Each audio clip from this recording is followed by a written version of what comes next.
population canadienne. Quelle est la perception de l'hiver?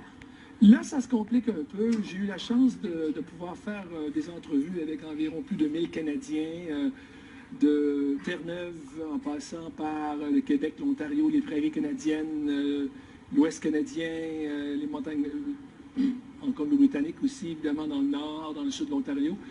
Ça se complique parce que si on pose la question aux gens, est-ce qu'il y a pour vous une saison qui vous apparaît plus difficile? Est-ce que c'est l'hiver? Et dans 60% des cas, malheureusement, c'est l'hiver. Et la raison principale, c'est à cause du froid. Également de la neige. Et si vous habitez dans une ville comme Edmonton avec près d'1 million de population, c'est la conduite automobile. C'est pas vrai pour tout le monde. Les enfants aiment encore l'hiver beaucoup parce qu'ils ont tendance à apprécier quelques sports encore en jouant à l'extérieur. Donc, ils profitent quand même plus de l'hiver. Les gens que nous avons interviewés dans le milieu rural, eux, ont tendance à aimer plus l'hiver. Ils vont définir l'hiver avec des termes un peu moins sévères, comme par exemple, c'est beau, c'est paisible, c'est calme, c'est agréable. À la ville, il y a aussi des différences pour des groupes d'âge. On a remarqué que les gens, par exemple, entre 40 et 50 ans, ont développé une relation plutôt romantique avec l'hiver. Alors, ils ont tendance à aimer plus l'hiver. Ils ont beaucoup de souvenirs agréables de leur enfance, notamment quand les premières précipitations d'hiver nous tombent sur la tête. La période des fêtes aussi, ça leur rappelle probablement des souvenirs agréables à l'époque où ils étaient plus jeunes à ce moment-là. Donc, il y a quand même des nuances intéressantes, importantes. Et vous dites que les médias ont un rôle à jouer dans cette perception qu'ont les Canadiens de l'hiver. Ah, ça, Jessica, c'est une question très pertinente par rapport aux journalistes.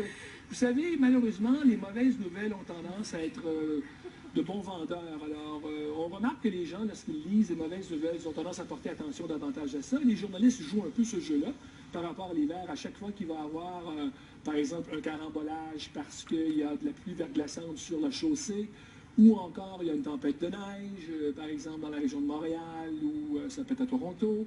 On va mettre beaucoup d'emphase là-dessus, en première page notamment avec les journaux. C'est ce qu'on a constaté avec la presse à Montréal. Et aussi avec l'Edmonton Journal.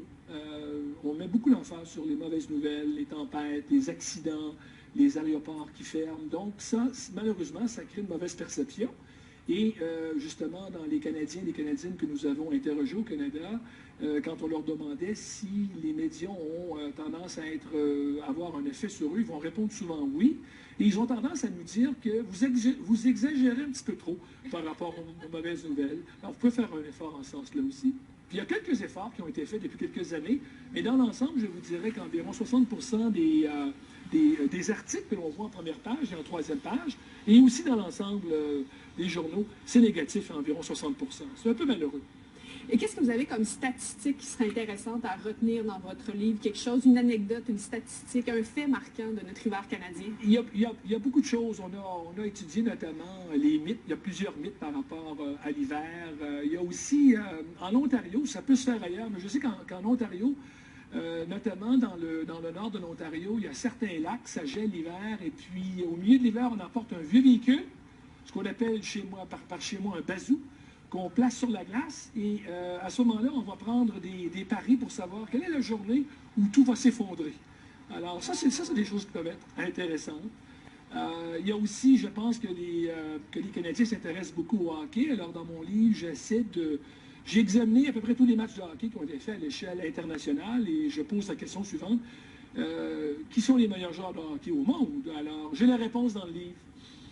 Remarquez qu'il y a le hockey masculin et féminin aussi. Alors, on examine toutes les parties au niveau international, que ce soit aux Olympiques, aux championnats mondiaux de hockey, et puis aussi dans les séries, dans les fameuses séries qu'il y a eu dans le passé, notamment en 1972, si je me souviens bien.